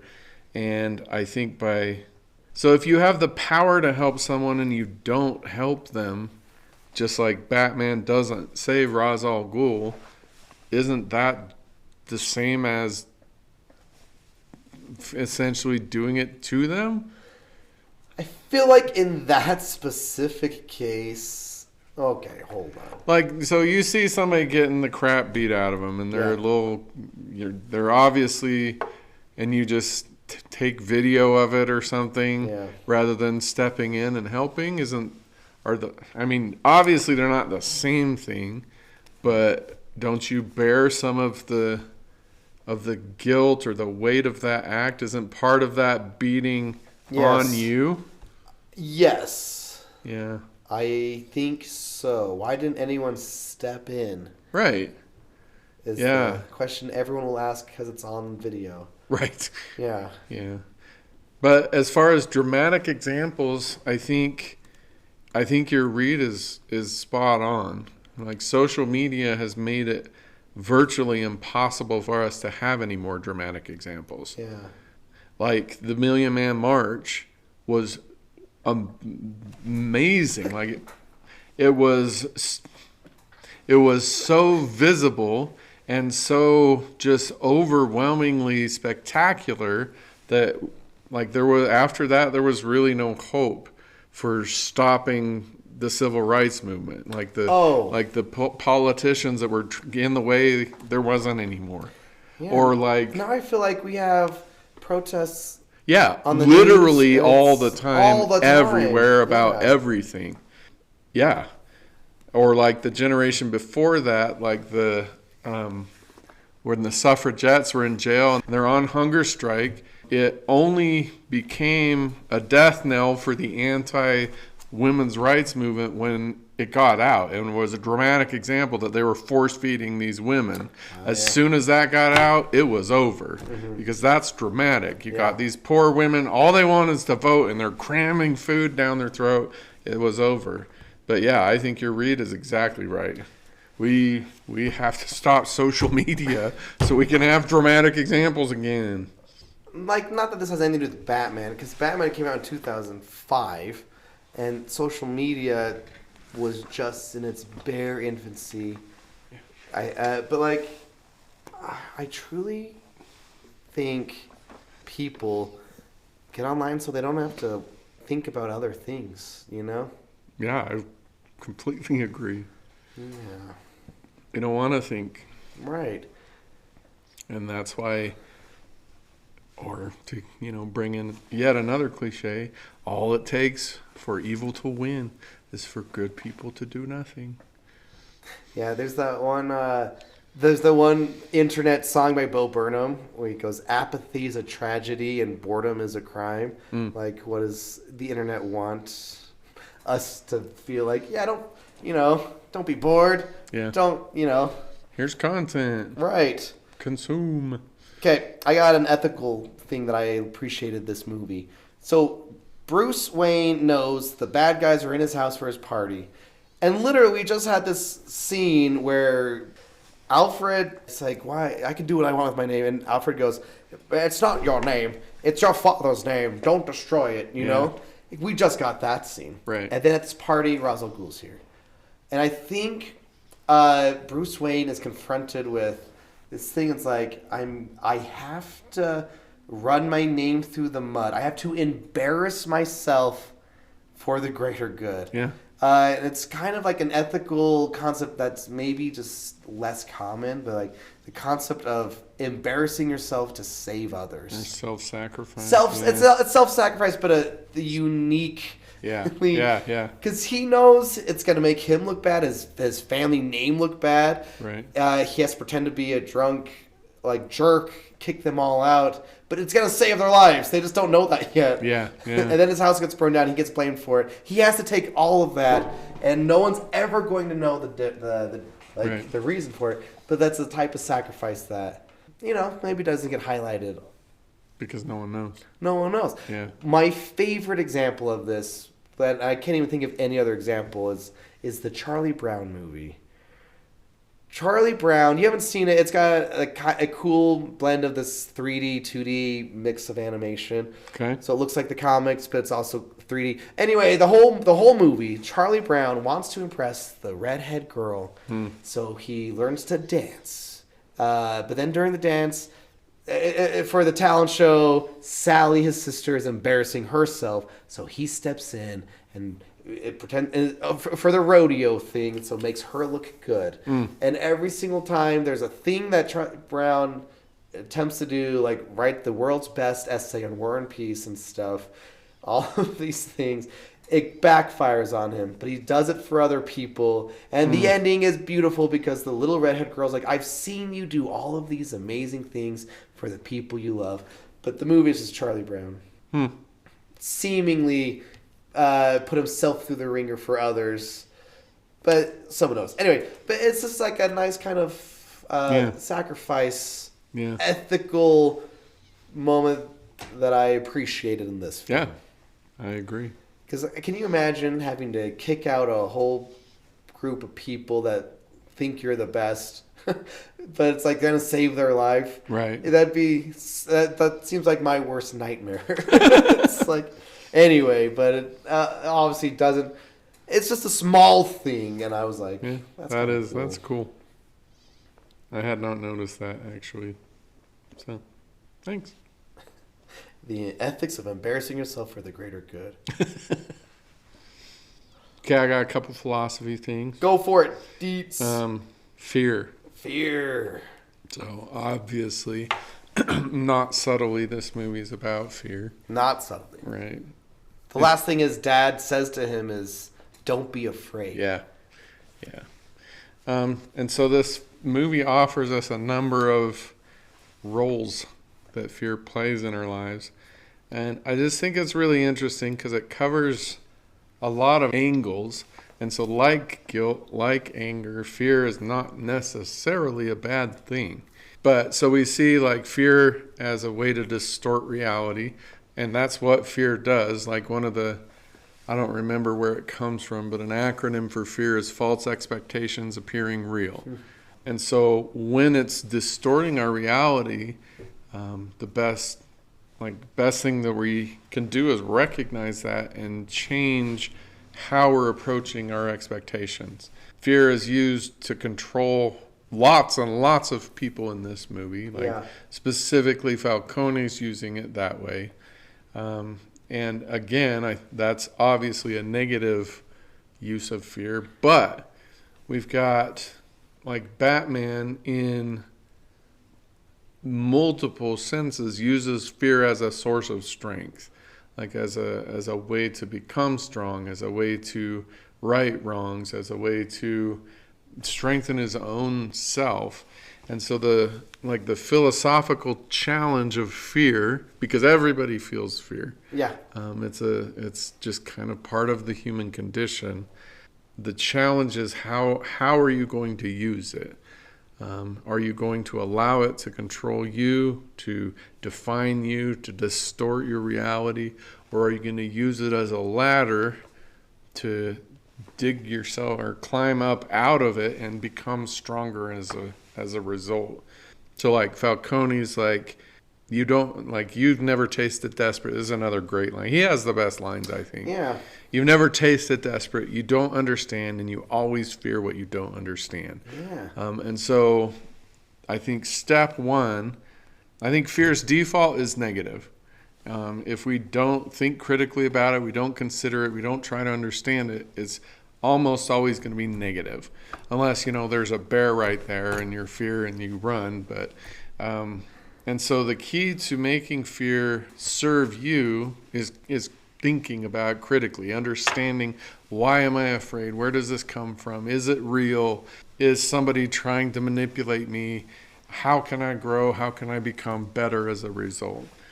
So I think this movie does a really good job helping us see all the angles or all the sides of fear, and kind of emphasizing the possible power of fear to make us better. I love there's that scene the movie says why bats because I'm afraid of bats. Yes. But there's the rebirth scene where he's in the cave for the first time and all the bats. That's around my him, favorite scene. Embracing the fear. He's being reborn. That's his baptism. Yeah, I love that. A different character on the other side of that. Yeah. And then he uses what he was afraid of as like a tool later on. Yeah. Like when he calls the bats, like what is that? Backup. He has embraced his fear. Yep. And using it to right wrongs and save people's, So fear, universally, it starts as a negative. It's a thing we try to avoid. But I think the strongest people, the most powerful people have worked through and used their fear as a stepping stone to strengthen themselves, to become more powerful, and to put themselves in a position where they can enact their will, which hopefully is beneficial to everyone else, but sometimes it isn't. Have you seen Lego Batman? No, I haven't seen the Lego Batman.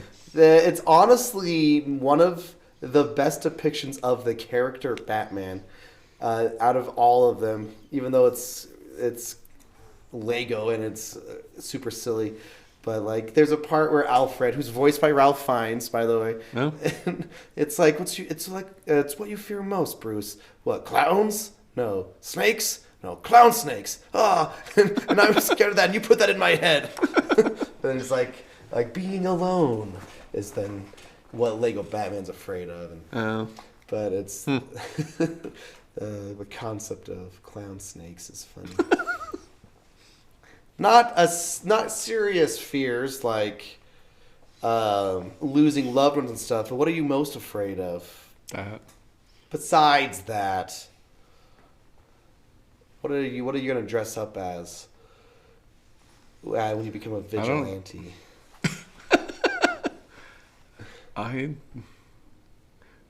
Nothing. I don't have any fears like that kind of fears. That's fine. Sorry. What are you most afraid of? That's not serious. That's not a. What do you mean serious? Well, you can't dress up as the I don't fear really of providing for your family. The fear of being unable to. Yeah, that's number one. Yeah, it's my number one too. Yeah. But that's not like a good superhero name. I don't like spiders. But I don't like spiders. You can't be Spider-Man. That's already taken. Let's see. What am I Sharks afraid of? are scary, but I never go to the ocean. I see the ocean once every few years, maybe. I'm afraid of losing my ability to think. See, that doesn't roll off the tongue either. What about as a kid? What were you scared of as a kid? Girls. It's Girl Man! All the way up until I got home from my mission, I was terrified of. Well, let's see. I'm trying to think. I probably would say sharks because of dead Jaws. Things, like dying things. Okay. Like one time walking home from school, there was this little kitten that had been run over. Oh no! But it was still alive. Oh, and it was obviously should be dead, and it was just trying to meow. And I had nightmares about that little cat for years. That sounds awful. So nearly dead thing? I don't know. Nearly dead thing, man. I don't know. It's what he was scared of as a kid. It defined him as an adult. Okay, I have to point out something I think is really funny.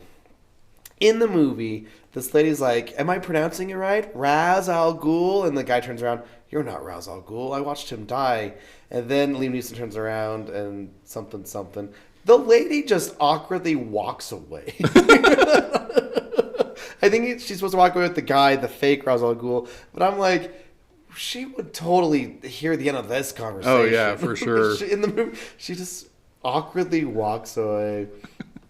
But there is a quote Liam Neeson's character says at one point, and I wanted to know your thoughts. It's, if someone stands in the way of true justice, Stab them in the back. You simply walk up behind them and stab them in the heart. But, like, that's the bad guys saying it. And, like, the bad guys, the whole League of Shadows, they're trying to, like, purify civilization. They're trying to do all these things. But that sounds like something good. Like, true justice. Not just true justice. Someone is in between you and true justice. Isn't it your responsibility to take this person out? Like, kill them? I don't know. Ra's al Ghul says yes. Yeah, I don't know. I guess it depends on the role that you're playing in society. Yeah, it depends. Okay, It I'm sorry. depends. You want a straight answer? Yes. No. All right, that's fair. And I'm not explaining it. You like that? You got a straight answer with You don't no. get any explanation. That's fair. Like Batman's whole thing, he's taking justice into his hands, Right. outside of the law, Because no one else can do it. no one else can do it. This is a common criticism of Batman the character. Would it be more ethical for Batman just to donate money? He's got all this money. Would it be better for him to donate that than dress up like a bat and beat people up? How could it be? He donates money to the Gotham City Police Department. You already know where that's going. Like, right into the pockets of all the police that are crooked or something. It's kind of, well, I don't know. You guys make I guess the if it's a city better from the metaphorical inside out. stab in the back, yeah, I would say yes. Okay, so it's metaphorical, good. Not murder. Murder bad. We can all agree murder bad. But if you, use your skills, abilities to make that person get out of the way of true justice, yeah, I'll go with that. I'm not ever going to... I can't even kill spiders. I put them in little... I totally can. little Like, you're in papers my house. You cross the line. and I take them outside and let them go. I will The only douse thing you I- with poison and then stomp on you. Wow. So you're Dark. double dead. Dark much? Hey, one time, speaking of bats, on my mission in Maine, we had a bat in our apartment once. Oh, cool. And it was really funny because we didn't have any means, and we didn't want to kill the bat. That's Right. different than like a bug. Because it's a mammal. Right. It's better. Speciesism. Anyway, I got a pillowcase, and my companion was not having it, so I caught it with a pillowcase, and it was a tiny bat. And I might have a picture of it here actually. We took it outside, and I let go of it. Nothing came out. Like, what the? Did I miss it? Is it still in our apartment? We're walking back up. I was like, I could have sworn. Like, how could I have missed this? Because it was small, admittedly. And in the middle of the stairway, I opened the bag up. Sitting just at the front of, like, the opening of the bag was the bat just hanging there. Like, oh, it's still in the bag! Did you throw the bag? No. Oh, wow. I go back downstairs, and we had to, like, kind of shake it out. You're hardcore. I would have chucked that bag Well, as like, far as I could have. I was like, it's so in! Dang. Anyway. You are the Batman. Is it time for our stupid debate? About what? Okay, here's the thing. Dear listener, Dietz was like, Batman is not a superhero. Goodness. And so every day in my English class, we ask questions. Just like a question a day, you know. And today's question, I was like, today's question, is Batman a superhero? Dietz doesn't think so. Is he right or is he wrong? And we had lots of fun discussion, by the way. I bet. Actually. I bet. A lot of fun today. Because one class, I kid you not, my fifth hour was adamant. They agree with you. Thank you, fifth hour. Most of my other classes were smart. And we're like, so we had to define. Oh, but first, let me. This is a definitional argument. Let me play a little clip. I texted my friend group. This is 7 seconds, but... Because he doesn't have superpowers? Is that why he's not a superhero? Who's that? That was Hames. Shout out Hames. So I'm like, the heck is Hames? Anyway. But that's what I was telling students. I was like, I believe it's because he does not have superpowers. And students were like, okay, so what's the difference here? But then we have to define what is a hero, what is a superhero. And I do have some interesting counter arguments against myself. I won't gonna lie, but they come from my students. Well, look, can we just start? Start with that? Start with the Oxford Dictionary definition of a superhero. Okay, let's start with the dictionary definition. Okay, a benevolent fictional character with superhuman powers. Okay. Such as Superman. Okay, so there you go. Superman can fly. He's super strong. All those things. A lot of superheroes. Thor, superpower. So, Batman can do all sorts of things that most people can't do. Sure. He's got a super high IQ. Does he? Yeah, he's supposed to be like the world's greatest detective. That's like one of his names. Okay. So then Sherlock Holmes is a superhero. Basically, yeah. Oh, wow. Is Einstein a superhero? Okay, so like, who are your heroes, Dietz? No, we're not talking about All heroes. Right, who's a superhero to you, Dietz? Superman. No, like in your real life. There aren't any because superheroes are fictional. Okay. Thank you. I disagree. I think drop. there are superheroes in our lives that are like heroes, but super. Okay, Batman. Wow, I'm convinced. You got me. You got me. He is super smart. He can fight super well. So he ninjas are has access superheroes. to technology and wealth that give him. So Donald Trump is a superhero. Does Donald Trump use his wealth to don a super suit? We're not doing that. I mean, have you seen some of his suits? Am I like right? the tumbler, the grappling hook. All of these things. That's just money. Yeah, money is not a superpower. It's not Ben Affleck's Batman. Am I right? You are right. Freaking Ben Affleck. Okay, he has abilities far beyond normal abilities. Normal in what sense? Like his ability, fight training, his intelligence. But there's a whole group of people. Mastery of all of the nesses. Strategy, discipline. Come on! That's my new favorite line. Mastery of all the messes. Okay, love it. And importantly, his role in society. He is protecting people. He is saving Police. people. People look up to Firemen. him.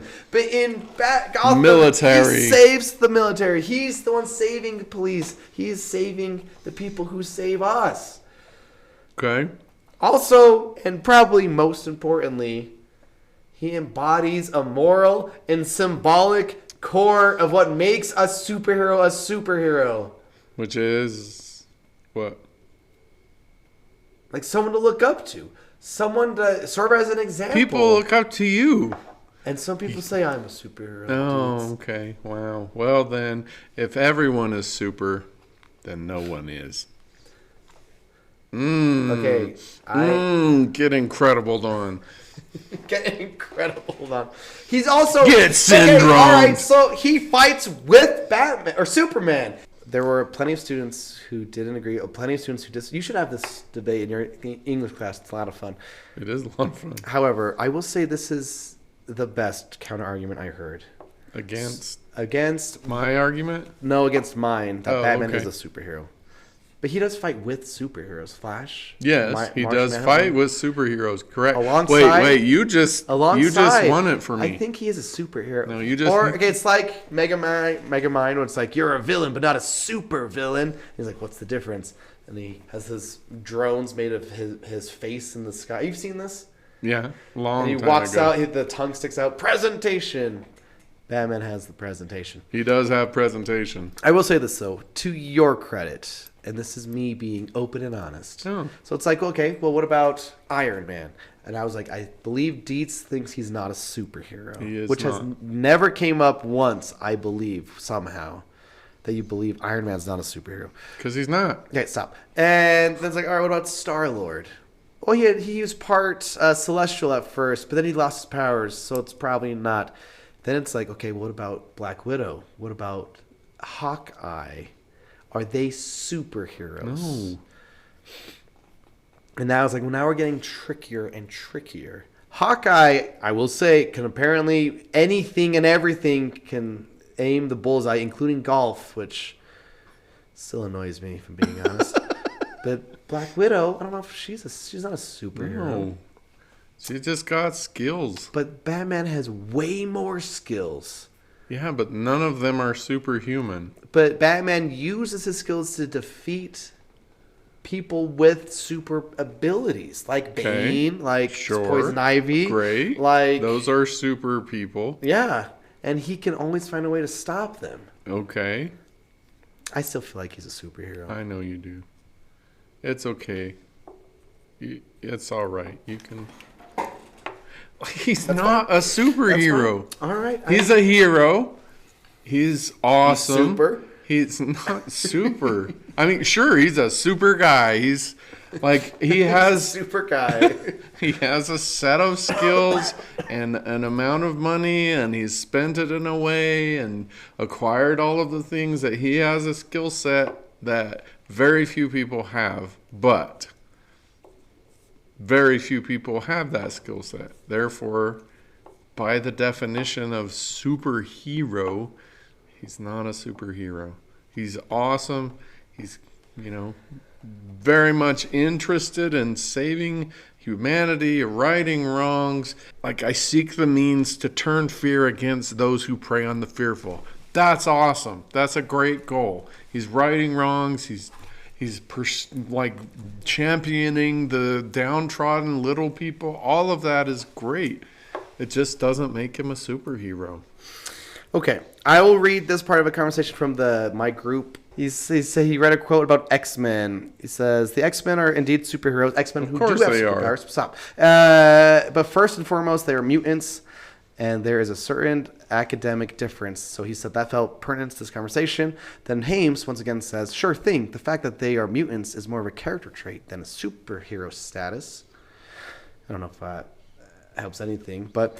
sorry, that sounded rude. But then he says, but to me, anyone in comics who puts on a suit and uses their abilities to fight crimes makes them a superhero. Good argument, Hames. Anyone is a superhero. So the students in Xavier School... And if anyone is a superhero...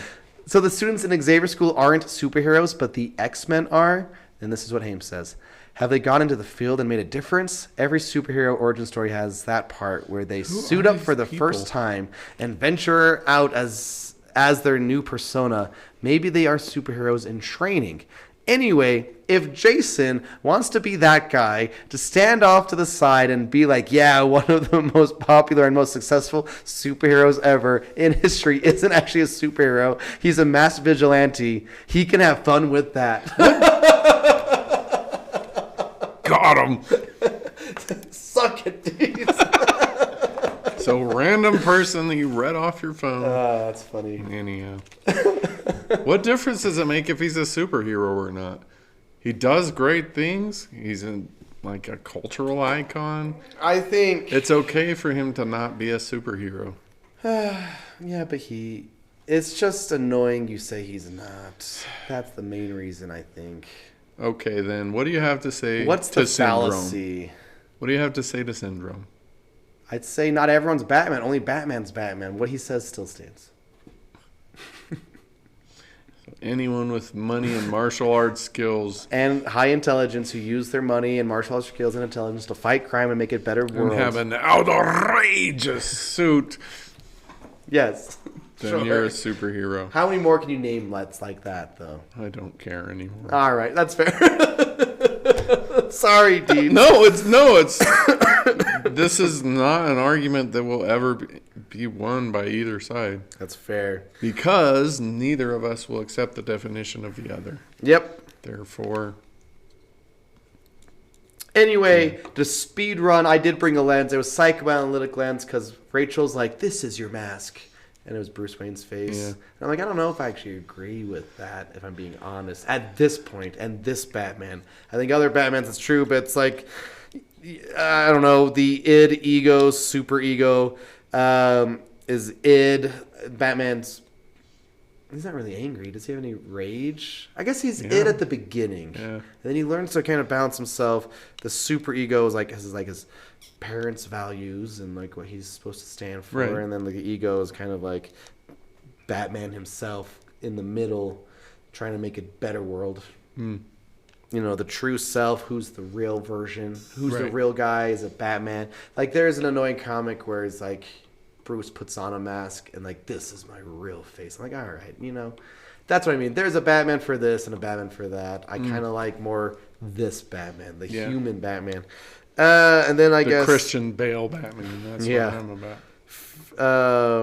he weaponizes this. We talked about like what you repress, your inside. He's turned that into a tool to use, yada yada. And then I don't know. The unconscious self is the part where it's like he got mastery over it, and that's what Scarecrow abuses. Yeah. Something like that.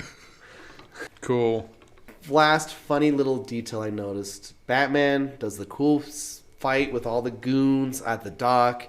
There's gunfights. He gets Falcone, blah, blah, blah. And then there's just a homeless man standing to the side where he's like, nice his coat. coat. I'm like, what? He was just right there. People were shooting guns just right over there.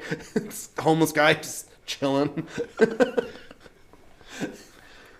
Anyway, Deeds. Yeah. I'm done. Pretty good movie. It is. What do you give it out of 5 stars? I think I gave it 3.5, which offends you and gives you horrible nightmares. 3.5 for this? Dang, Deeds. It's fantastic I give it 4 until it's stars. oh. Then what are you danging about then? 3.5 is too low, I feel like. That's what you Okay. gave Interstellar, Yes. and that is an insult. Okay. And I am bitter. Okay. Well, you can be bitter. And But as we learned in this movie, you should let go of your bitter anger. we also learned to stab the people who stand away true justice. Okay, I'm watching my back from now on. All right. You're going first down the stairs. Next week is Dark Knight, and it's hard. Yeah. I'm sure we have a lot of things to talk about. It's a good movie, really good movie. Perfect movie. Dietz has not seen Dark Knight Rises, which is the third one. Because they made a perfect movie. You should stop. I wonder what you'll think. I don't know. I don't know either. We'll find out. Anyway, we love you. We do. Thanks for enduring. Yeah. Yeah, exactly. Have a good day. I don't think we've said that before. Thank you and good night. Think critically. Love you. Bye.